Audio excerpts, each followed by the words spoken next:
La construcción de las pistas del nuevo Aeropuerto Internacional de la Ciudad de México sobre el suelo blando del exlago de Texcoco es un complejo reto geotécnico que se proyecta enfrentar reforzando el subsuelo con inclusiones rígidas.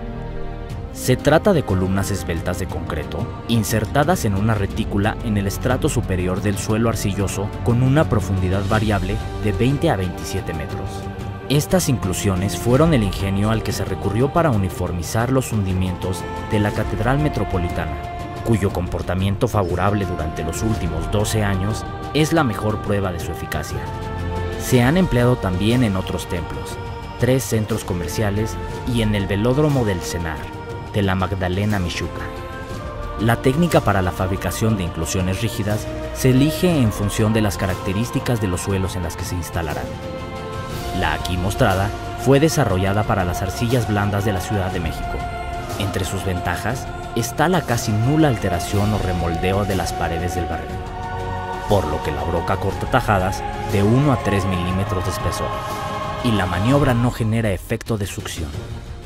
En cuanto a la colocación de la inclusión rígida, se hace mediante el vaciado del concreto fluido dentro de una funda permeable de tela poliéster, cuya función primordial es evitar el fenómeno de fracturamiento hidráulico de la arcilla blanda, así como conseguir la continuidad y calidad del colado de la inclusión.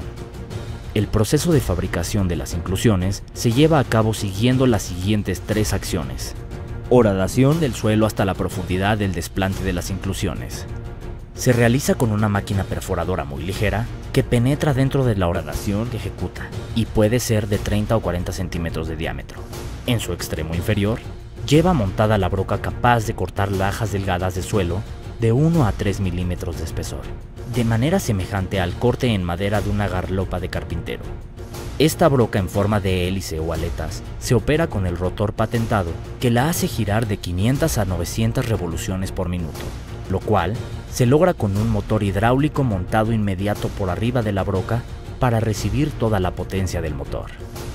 Esta técnica de perforación elimina las tradicionales barras de perforación porque se opera con cables y mangueras con aceite a presión. La arcilla queda licuada gracias a la velocidad de rotación y por ello funciona como lodo estabilizador de la horadación, adicionando agua y aditivos. La horadación se realiza en una pequeña celda rectangular que confina el agua y el lodo generado. Cuidado ambiental. El proceso de horadación recurre a agua tratada como fluido de perforación y además se genera un lodo espontáneo que resurge a la superficie al introducir el concreto. Aunque el volumen de agua necesaria es reducido y controlado, se recupera todo el agua y lodo con una bomba de succión. El agua y el lodo se decantarán en un largo canal de sedimentación, al final del cual se recupera gran parte del agua para reutilizarla en la maniobra de perforación.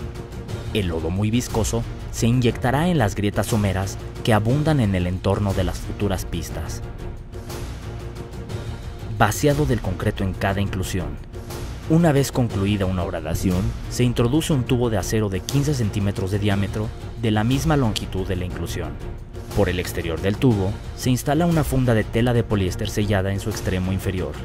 En el extremo superior del tubo se monta un embudo en el que se descarga el concreto fresco, el cual, en un proceso ascendente, rellena la funda de poliéster a medida que se levanta el tubo de acero.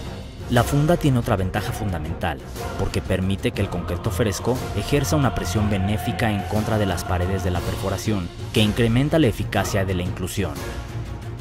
La adherencia de la inclusión con las paredes de la horadación se consigue gracias a la permeabilidad de la funda de poliéster, que permite el sangrado de un pequeño volumen de lechada que forma una costra de 3 a 4 milímetros de espesor, que al fraguar reseca el suelo perimetral y con ello reduce el tiempo de reacción de la inclusión como elemento de refuerzo.